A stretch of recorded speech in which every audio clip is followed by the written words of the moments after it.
welcome to today's video. Today's video is actually part of the selection of videos that I intended to do back in July and never got around to, but because this is a horror film, I thought that it would be a bit more appropriate to release it in October, so here we are.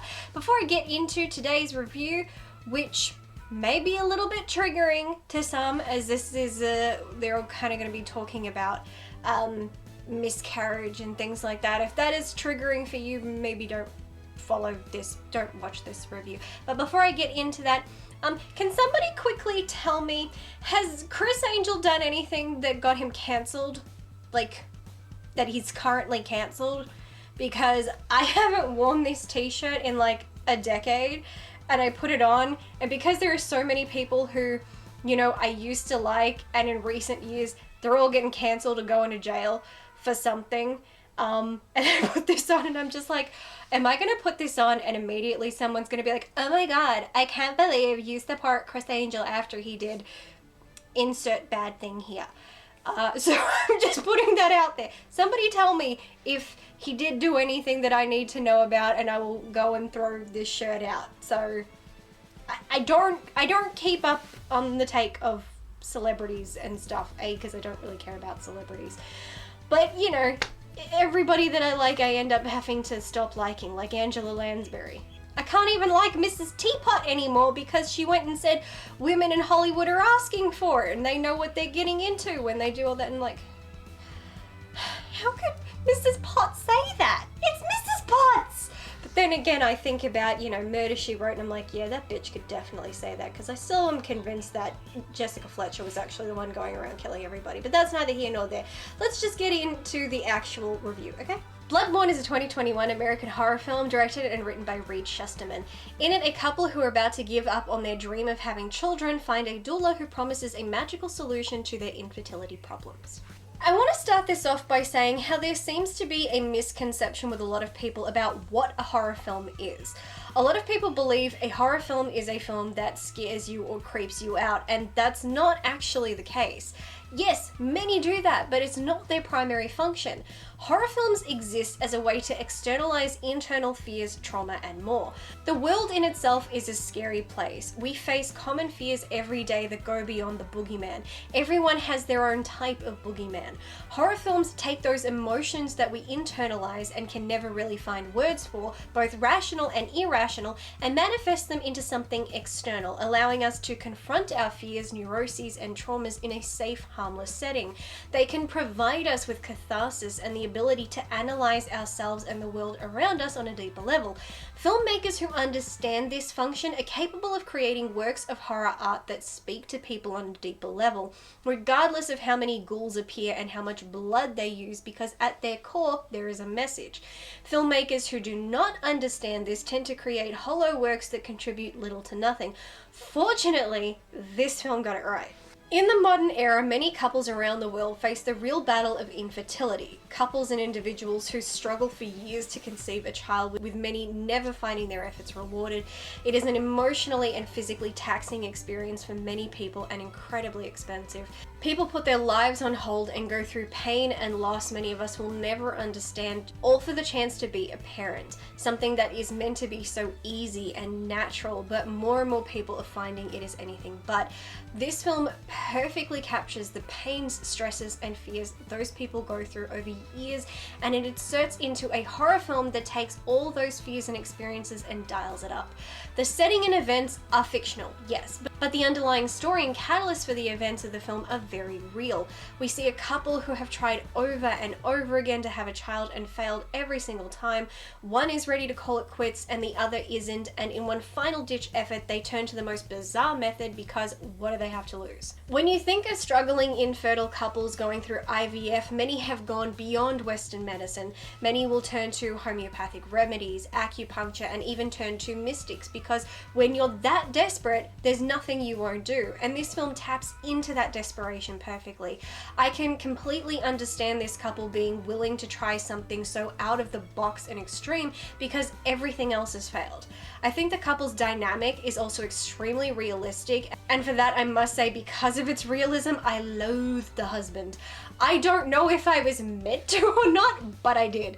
I'm not saying he was badly performed or written. He was performed great and written as he should, which is why I hate him. Like Marsha Gay Harden in The Mist. I adore that woman, but we all hated that character, and we were supposed to. Not all characters are there to be liked.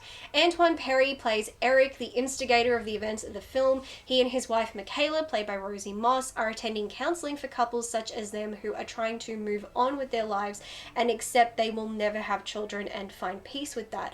But Eric decides he's not ready to call it quits, and from then on, I hate him. Michaela is a woman beyond exhausted by the process. She has gone through many rounds of IVF. She has miscarried 4 times, I believe, and can't go through it anymore. She looks drained and broken, but the fact she wants to move on with her life and accept things shows her resilience, but her partner is standing in her way. It's very easy for Eric to just rock up and say he doesn't want them to stop trying. Now, I have respect for men who, like Eric, very badly wish to be fathers and are equally heartbroken by the failure.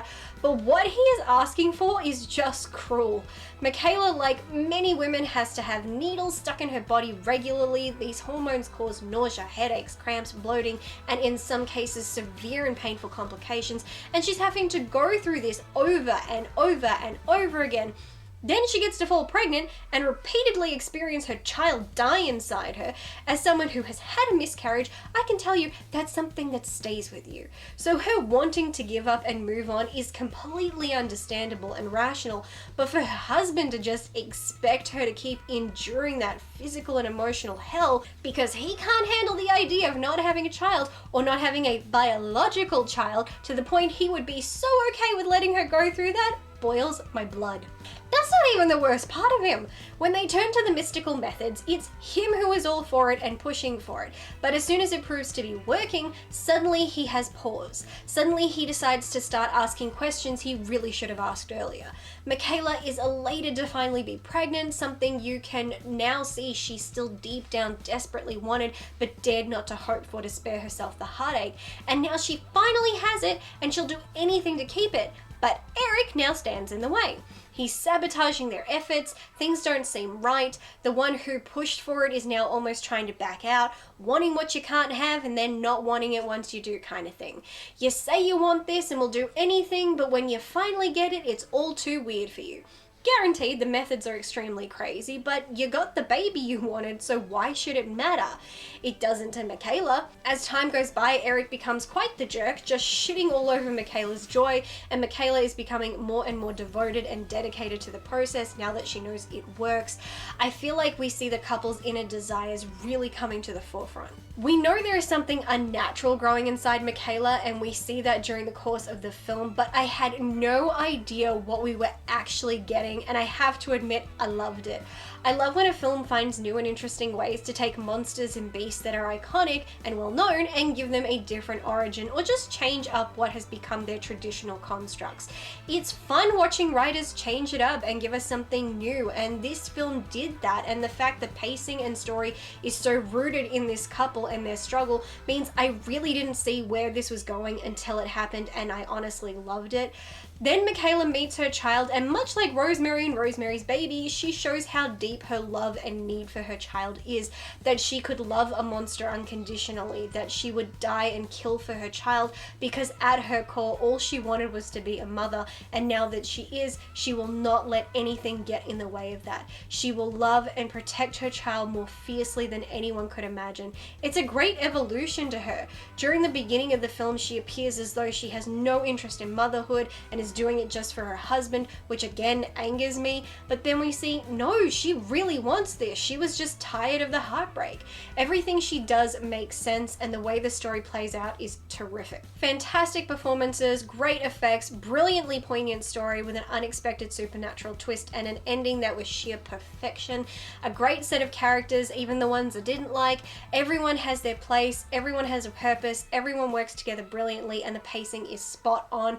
I was with it the entire time from start to finish. Can honestly not recommend this film enough. Solid flick. Oh, and fuck you, Eric. I'm not sure where Bloodborne is available.